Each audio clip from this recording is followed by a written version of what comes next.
Amém? Último livro do Novo Testamento.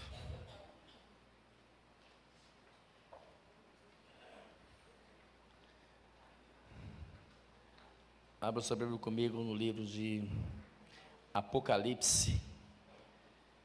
Glória a Deus.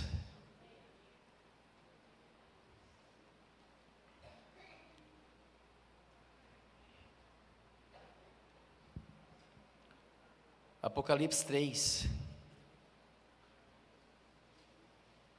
a partir do capítulo 14. A carta de Jesus à igreja de Laodiceia. Amém? Apocalipse 3, a partir do versículo 14. Glória a Deus. Amém. E a palavra do Senhor diz assim: escreve ao anjo da igreja em Laodiceia essas coisas, assim diz o Amém, a testemunha fiel e verdadeira, o príncipe da criação de Deus. Conheço tuas obras, sei que não és frio nem quente, antes fosse frio ou quente. Assim, porque tu és morno, e não és quente e nem frio, estou a ponto de vomitar-te da minha boca. Porque tu dizes, sou rico, tenho prosperado e de nada me falta, mas não sabes que és infeliz, miserável, pobre, cego e nu. Eu te aconselho que compres de mim ouro refinado no fogo, para que te enriqueças, roupas brancas para que te cubras e a vergonha da tua nudez não seja mostrada, e colírio para que apliquem sobre os teus olhos e enxergues.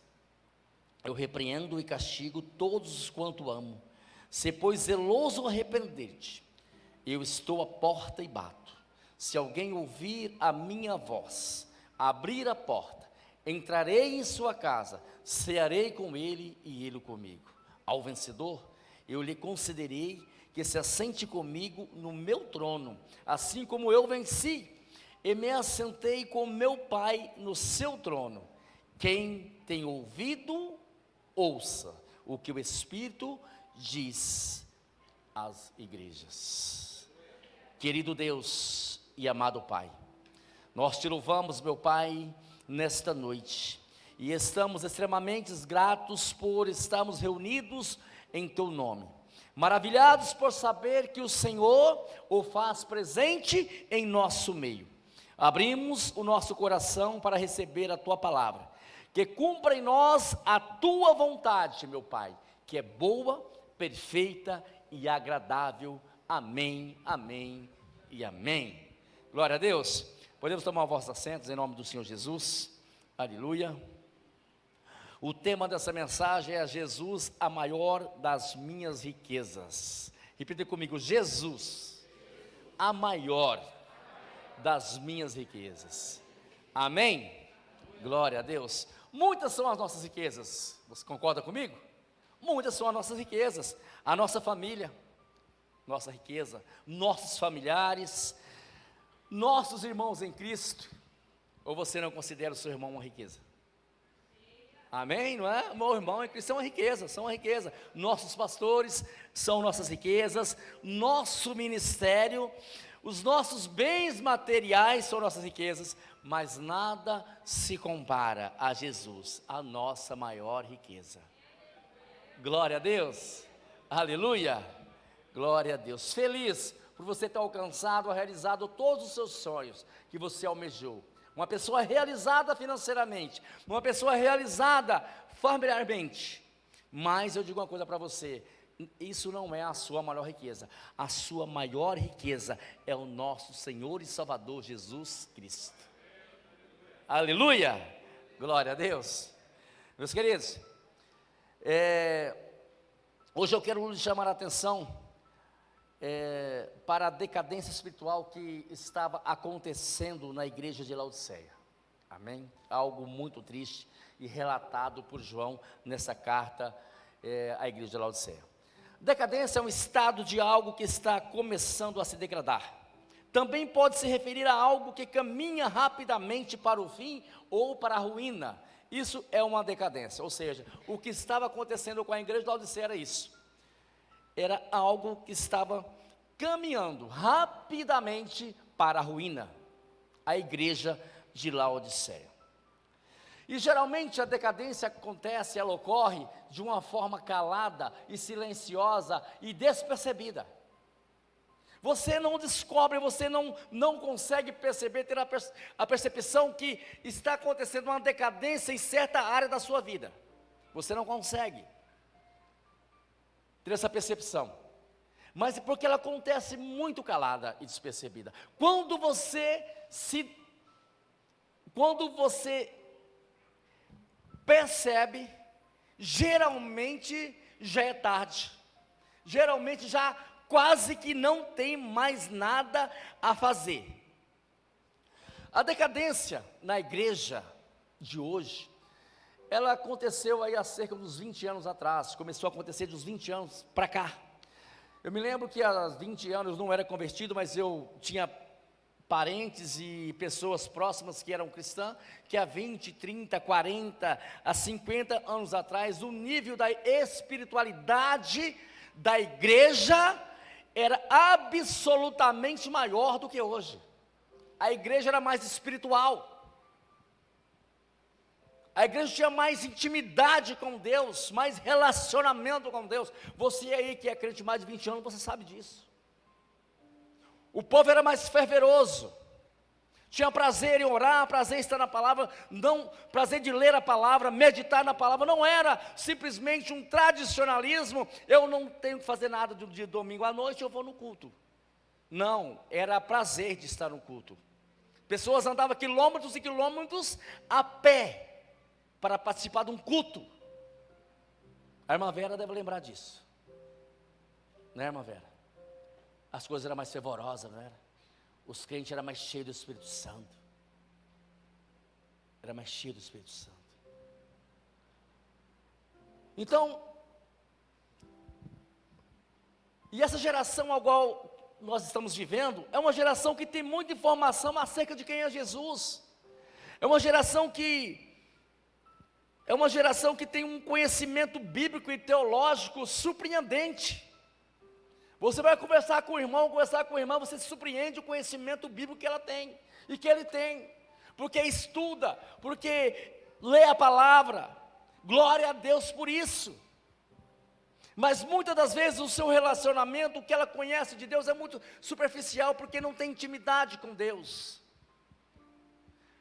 E a intimidade com Deus, ela é adquirida no seu quarto, sozinho, é na sua casa.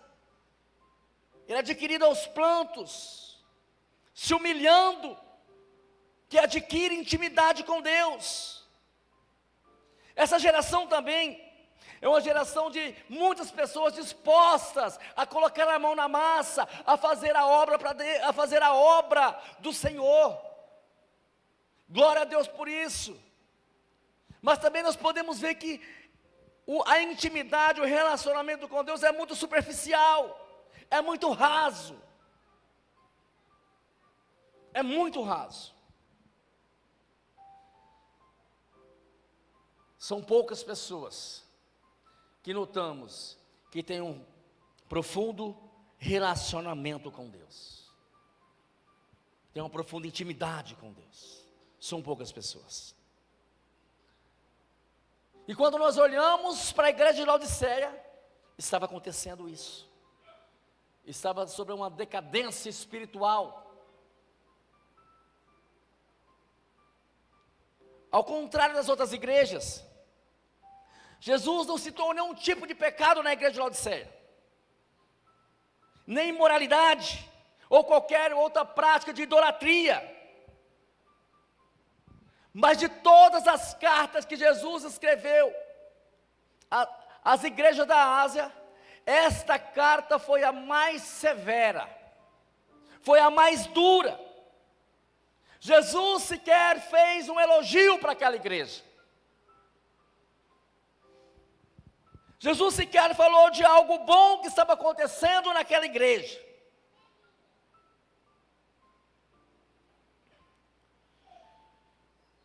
Muito pelo contrário, ele relatou a decadência espiritual que eles estavam vivendo. E essa é uma das piores coisas que se possa acontecer numa igreja, é a decadência espiritual, é a morte espiritual, é morrer espiritualmente falando. Se vocês não sabem, Paulo diz que a morte para um cristão é lucro, a morte física. Agora, a morte espiritual para um cristão é o de um prejuízo incomparável. É de um prejuízo em que você não sabe a dimensão de um cristão morrer espiritualmente. De um cristão estar congregando, está fazendo a obra do Senhor, está envolvido, mas não tem, a vida espiritual está toda destruída. Só tem força de vontade. Só força de vontade. Não, pastor, eu estou disposto. Só força de vontade. Não tem mais prazer de frequentar as reuniões, frequentar os cultos. Não tem mais prazer, não tem mais prazer.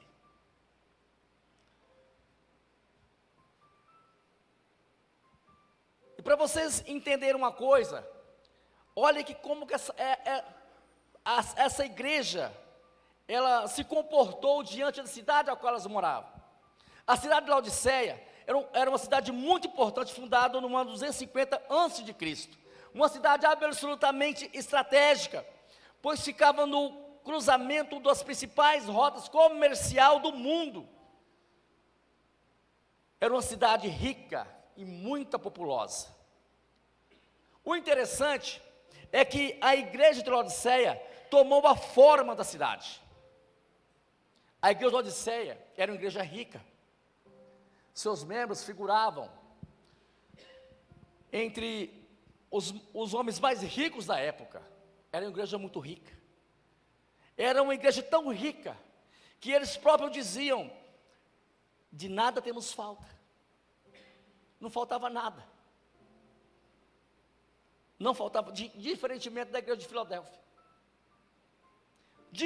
Nós não falta nada. Ganhamos dinheiro, prosperamos, adquirimos riquezas. De nada nos falta. Olha que Jesus falando da igreja de Laodiceia. A igreja não transformou a cidade. Foi a cidade que transformou a igreja. Foi a cidade que transformou a igreja. Foi os aspectos que envolvia aquela cidade que transformou a igreja. Aquela cidade era uma cidade tão rica, que se você for estudar, você vai ver que houve um grande terremoto naquela cidade.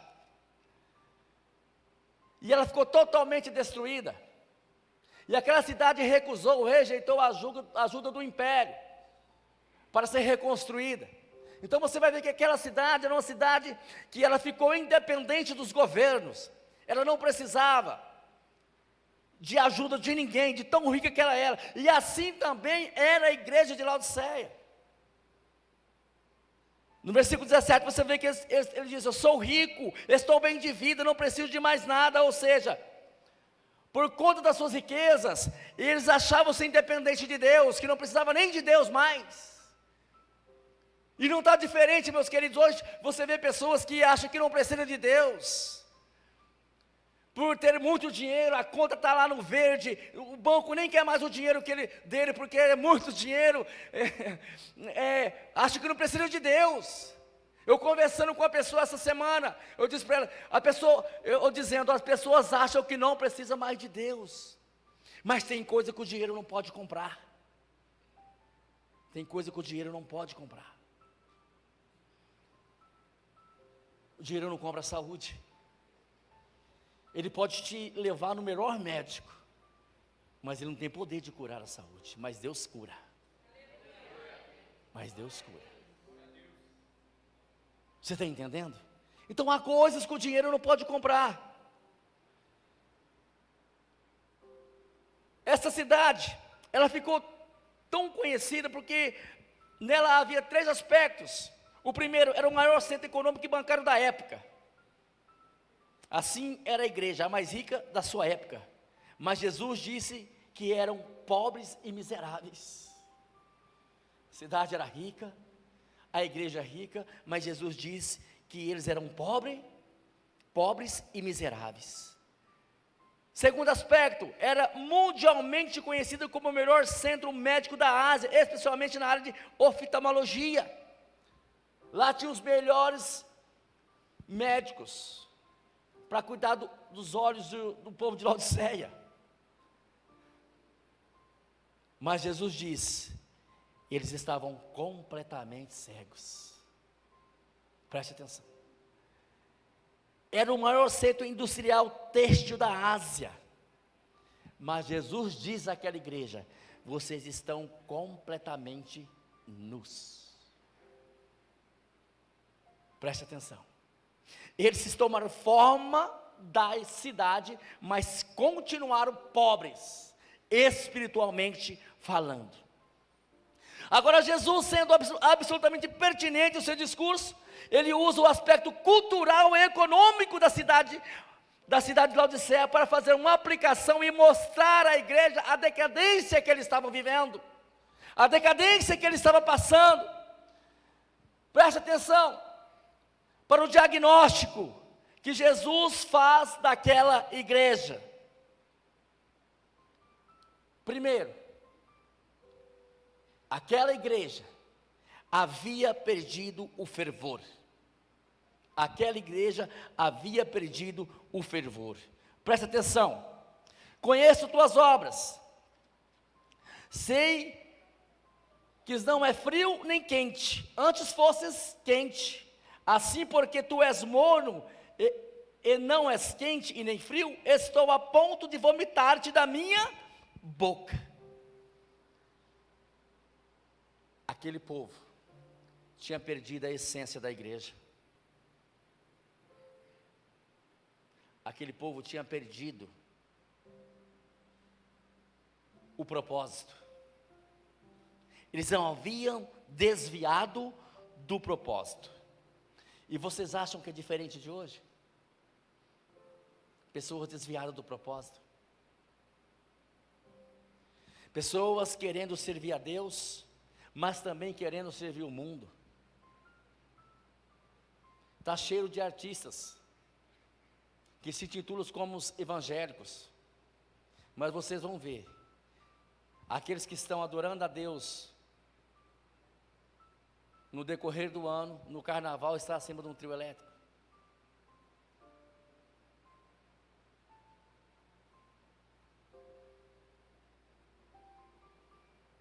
Não é diferente do dia de hoje. As pessoas estão vivendo uma decadência espiritual. Perderam a essência do Espírito Santo. Perderam o fervor. Pastor, quem convence uma pessoa dessa a não subir em cima de um trio elétrico para cantar o carnaval? É o pastor dela? Não. É o Espírito Santo. Pois é Ele que convence o homem do pecado, da justiça e do juízo. Aplauda o Senhor.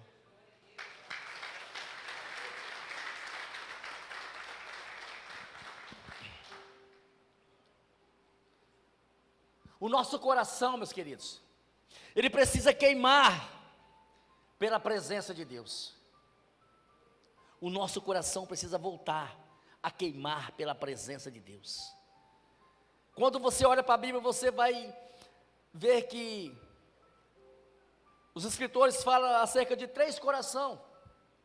A Bíblia cita 3 corações, 3 tipos de corações. O primeiro, um coração ardente e fervoroso. Em Lucas 24, os discípulos de Emaús diziam uns aos outros: acaso o nosso coração não ardia pelo caminho quando ele falava e nos abria as Escrituras? Eram os discípulos de Emaús falando uns aos outros, que quando eles ouviam Jesus falar da palavra, o coração deles ardia, de desejos, sedentos por ouvir a palavra, meditar na palavra. Meditar na palavra, o coração deles ardia. Segundo o coração frio. Mateus 24 diz: por causa da multiplicação da maldade, o amor de muito se esfriariam. Coração frio. E o coração morno, que era o coração da igreja de Laodiceia. Então, 3 tipos de coração. Um coração morno, ele não se torna uma pessoa incrédula, mas também ela está longe de ser fervorosa. Também ela está longe do seu coração queimar, ansiar pela presença do Todo-Poderoso. Um coração morno, ela não faz uma pessoa ansiar por Deus, ter desejo de estar na presença de Deus, mas também, ele não leva a pessoa a rejeitar a Deus. Isso é um coração morno. A pessoa fica em cima do muro, defendendo os seus próprios interesses, e quando der tempo, eu vou cultuar. Quando der tempo, eu vou para a casa de Deus.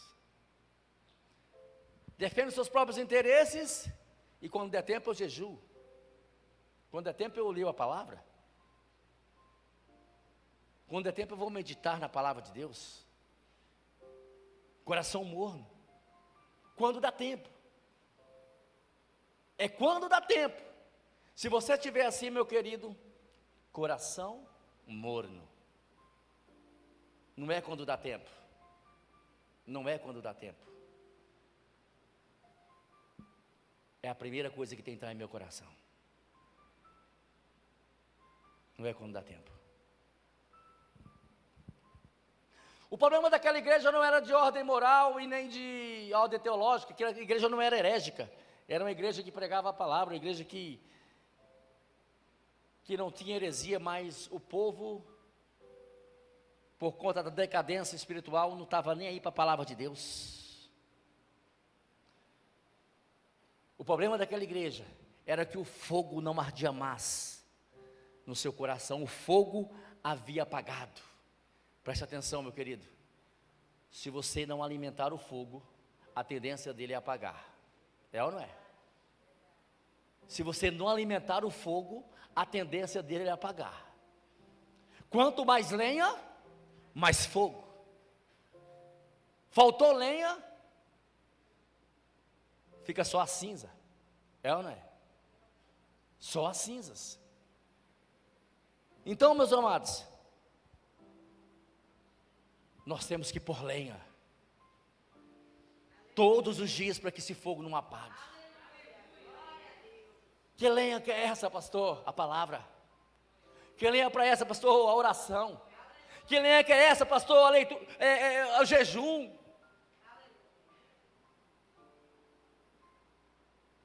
Isso é a lenha. A lenha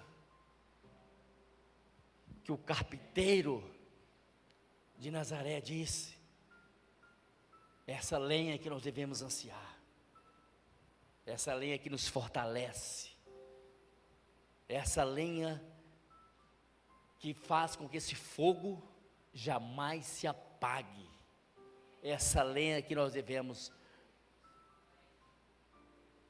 todos os dias buscar, que é Jesus de Nazaré. Aleluia. Jonathan Edwards é considerado um dos maiores teólogos avivalistas de todos os tempos. Ele diz que um cristão deve ter luz na mente e fogo no coração. A mente dele não tem que estar em trevas, mas o coração tem que estar queimando. Tem que estar queimando dentro do peito pela vontade e sede da presença de Deus.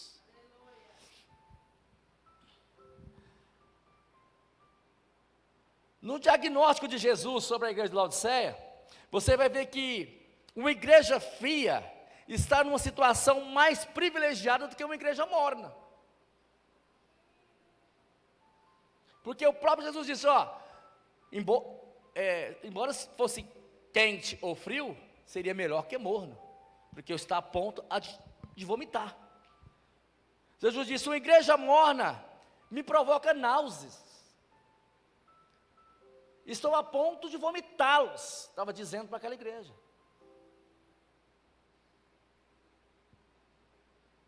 Mas eu te chamo a atenção para um ponto interessante aqui.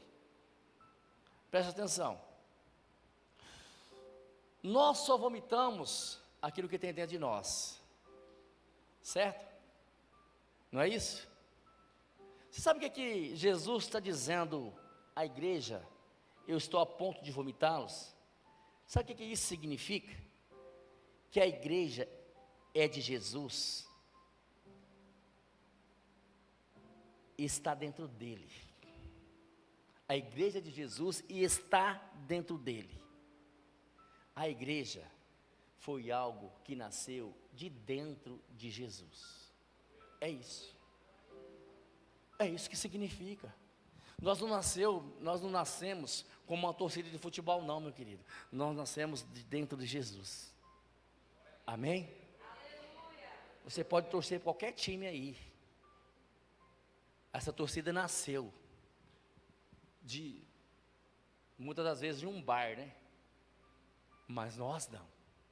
Nós nascemos de dentro de Jesus. Fala assim: eu sou de Jesus. Eu sou igreja.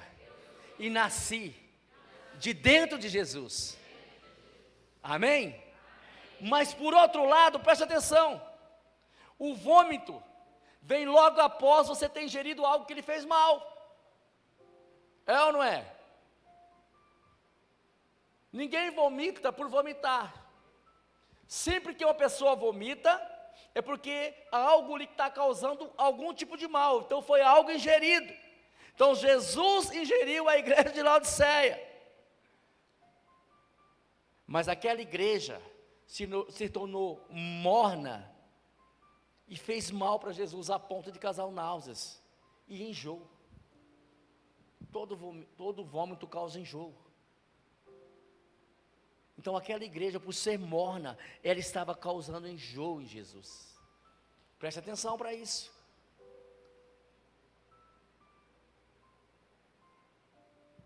Se você estiver buscando Jesus, quando não tem mais nada de interessante para fazer, significa que você está morno. Se você está lendo a palavra, orando, jejuando,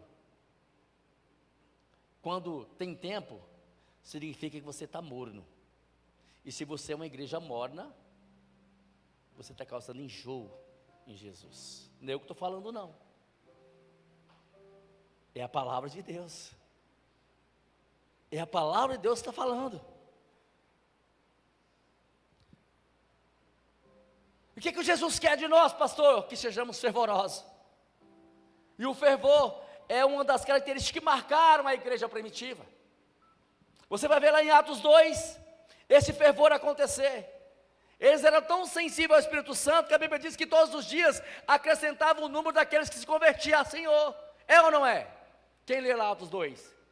Tão fervorosos, tão cheios do Espírito Santo, que todos os dias acrescentavam o número daqueles que se convertiam a Deus. E não somente isso, eles se reuniam, eles tinham prazer de se reunir como igreja, reuniam no templo, no pátio e nas casas, não é isso?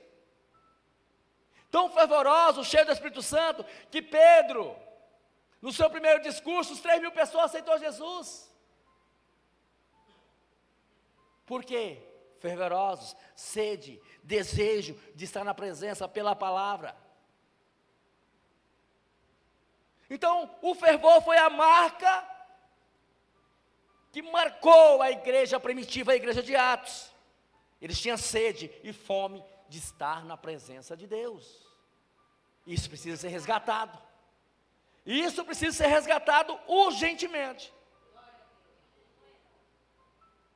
Nos dias de hoje. Meu irmão, você sabe como nós devemos agir? Na segunda-feira, nós já tínhamos que ter esse pensamento em mente. Meu Deus, ainda tem 7 dias para domingo, porque domingo é o dia de eu servir a Senhor. Era isso. Mas não. Trabalhamos arduamente de segunda a sábado. E vem para a igreja cansado. Muitos mais dormem do que ouvem a palavra.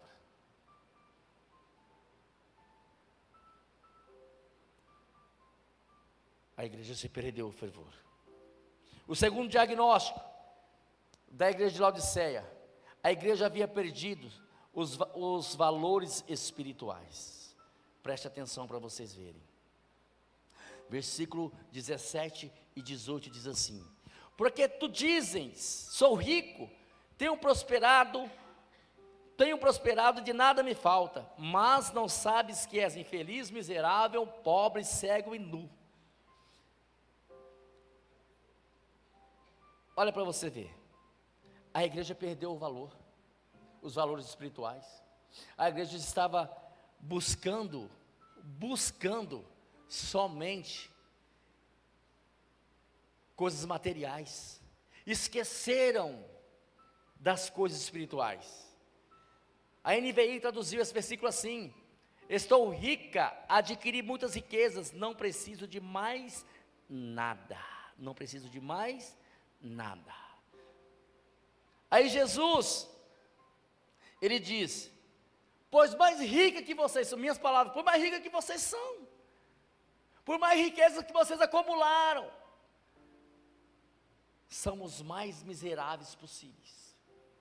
Mais miseráveis possíveis. Por quê, pastor? Porque o que importava para aquela igreja era a sua situação econômica. Porque importava para aquela igreja era valor materiais e não espirituais. E não a presença de Deus. Versículo 18, Deus diz assim: eu te aconselho, compres-me ouro fino refinado do fogo, para que te enriqueças, roupas brancas, para que te cubras e a vergonha da tua nudez não seja mostrada, e colírio para que apliques nos seus olhos, para que voltes a enxergar. Então Jesus disse que eles eram pobres, miseráveis, era cego. O que Jesus fala quando ele estava cego? Olha, vocês estão em decadência espiritual e não estão percebendo que entraram numa decadência espiritual tremenda. Sabe aquele ditado, vocês estão caindo no buraco e não estão vendo. Vocês estão se degradando, indo a passos d'água para a ruína, para o fim, e não estão percebendo. É com dor no coração que eu digo a vocês, isso está acontecendo hoje.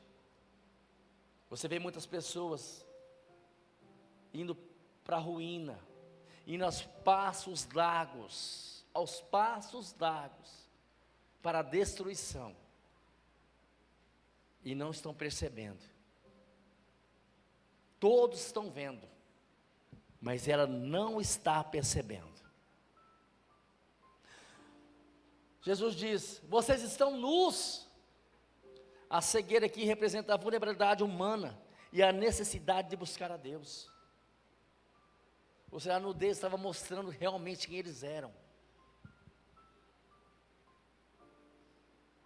Estava mostrando realmente quem eles eram. Em outras palavras, em minhas palavras melhor, Jesus estava dizendo àquela igreja que eles tinham deixado o sucesso financeiro subir na cabeça. O sucesso financeiro subir na cabeça. Preste atenção, meu querido. O sucesso pode afastar mais pessoas de Jesus do que o sofrimento. Eu vou dizer de novo. O sucesso pode afastar mais pessoas de Jesus do que o sofrimento. Êxodo 16. Deus dá uma ordem ao povo de Israel quando estava no deserto. E a ordem é o seguinte: peguem maná somente para hoje. Se pegar para amanhã ou para mais dias, ele apodrecerá. Você sabe por que Deus estava falando isso para aquele povo? Porque se aquele povo pegasse para dois ou três ou mais dias, eles não saíam das vossas tendas para ter uma experiência com Deus novamente. Ficaria 4, 5 dias dentro da tenda. para ter uma experiência com Deus novamente. Isso está acontecendo com a igreja hoje. A igreja só tem experiência com Deus em conferência, encontro com Deus, encontro com Deus. Não tem mais experiência com Deus nos cultos, não tem mais experiência com Deus no seu quarto, não tem mais. Tem que passar por um grande, o pastor tem que trazer aqui, o Luciano subirá para ter experiência com Deus. Tem que trazer a Nívia Soares para cantar, para ter uma experiência com Deus. As melhores experiências com Deus é no secreto. É no secreto. As nossas melhores experiências com Deus é no secreto.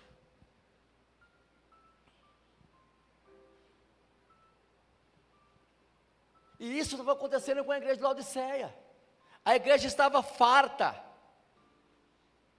rica, de nada, mas não preciso mais de Deus, em outras palavras.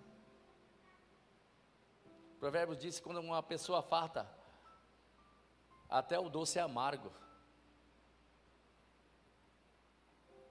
Te titulava que não precisava mais de Deus. Aí você vai para o versículo 18 e 19, eu já li o 18, mas vou ler novamente. A Bíblia diz que Deus dá um conselho àquela igreja, preste atenção. Eu te aconselho que compres de mim,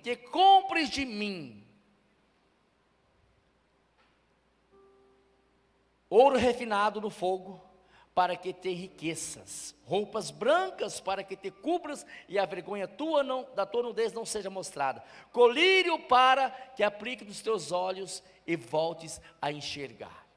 O que Deus estava dizendo para aquele povo? O que está faltando para vocês, só eu posso suprir, o dinheiro vocês não compram. Só eu.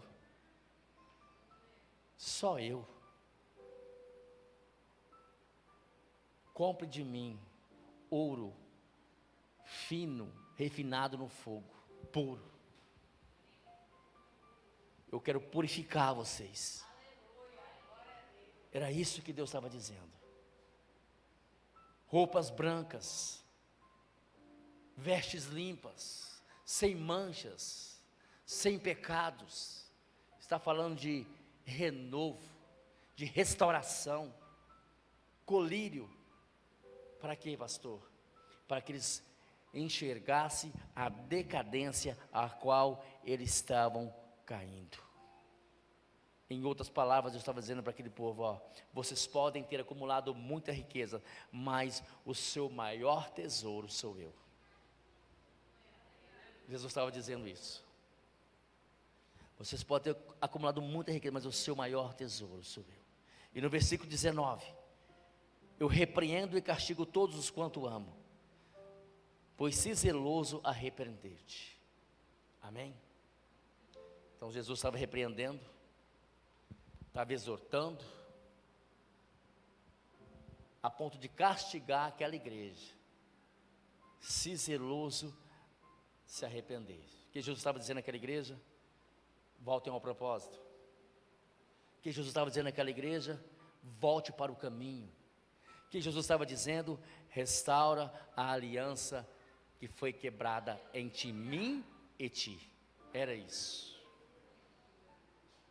É tempo, meus queridos, de restaurar esta aliança.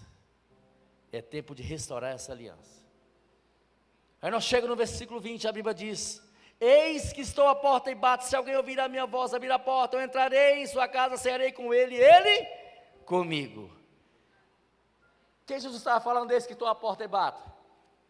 Jesus estava dizendo que a igreja de Laodiceia entrava dentro do templo e deixava ele para o lado de fora. E ele estava na porta batendo para entrar.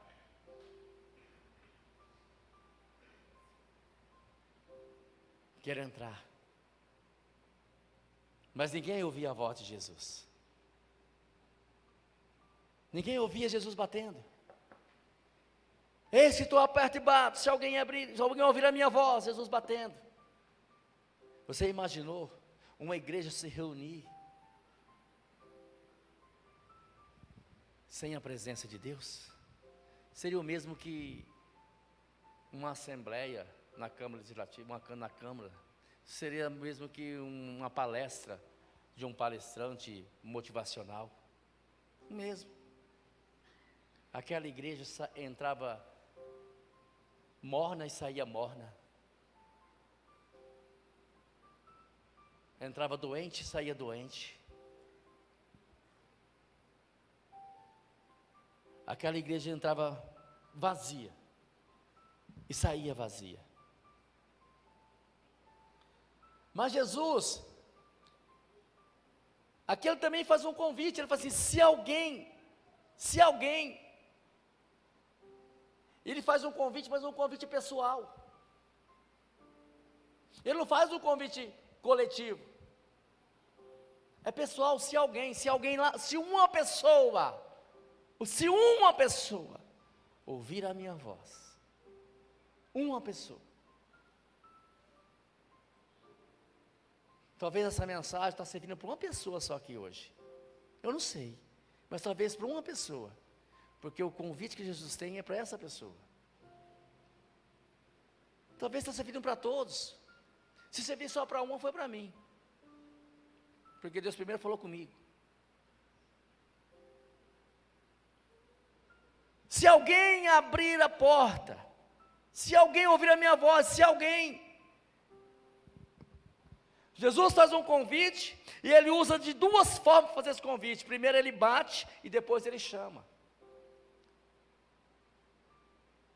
Jesus, ele costuma bater através da circunstância, e ele costuma chamar através da sua voz.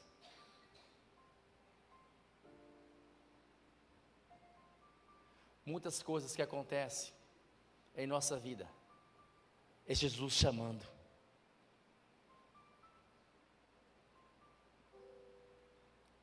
É Jesus batendo, meu querido. É Jesus batendo. Quanto tempo Jesus tem batido aí na porta, na sua porta, e você não abre. Insiste em permanecer fechado. Jesus, ele lança o convite, chamando. Quantas vezes ele já chamou você nesse ano que apenas está começando, ainda está começando, e você não deu ouvido à voz de Jesus. Às vezes nós não escutamos ele bater e nem chamar, porque estamos muito ocupados, correndo atrás do faz-me rir, não é isso? Correndo atrás do faz-me rir.